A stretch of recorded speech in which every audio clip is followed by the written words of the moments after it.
मनमाड मध्ये पण खूप थंडी वाजू राहिली. मला वाटतं शहरामध्ये गरम येत असेल, पण काच काय इकडे एक मेडिकल दिसतं, इकडे गोळी घेऊन टाकू थंडीनं वाजणारी. गोळी घेतल्यावर थंडीने वाजणार. आरोग्य मेडिकल अँड जनरल स्टोअर्स. चला आहे का पाहू त्यांच्या गोळी. चला बरेच मेडिकल पाहिले, पण यांच्या का असेल थंडीने वाजायची गोळी विचारून तरी पाहू त्यांना. नमस्कार भाऊ, काय चाललं, बरं आहे का? बरं एकदम.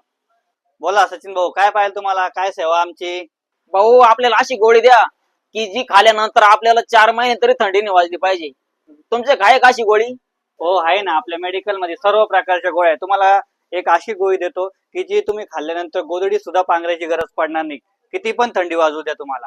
बरं बरं द्या ना मग.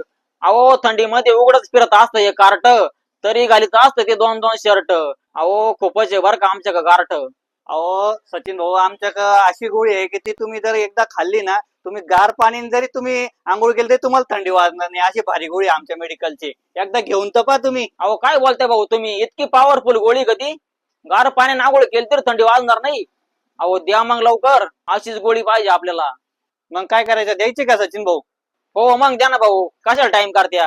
ती गोळी खाऊन असा गडी उघडा येणला पाहिजे, लोक म्हणले पाहिजे कुठून आला हा? अहो भाऊ, लोकांना जर थंडी तापाच्या सर्दीच्या अशाच पॉवरफुल गोळ्या घ्यायच्या असेल तर त्यांनी कुठे यायला पाहिजे? अहो सचिन भाऊ, त्यांनी डायरेक्ट मनमाड मध्ये यायचं. मनमाड मध्ये आलं का मोठ्या गुरुद्वाच्या थोड्या पुढे आपलं मेडिकल आहे, आरोग्य मेडिकल. कोणाला पण विचारलं तरी आपल्याला आरोग्य मेडिकल पण तुम्हाला कोणी पण पत्ता सांगू शकतंय.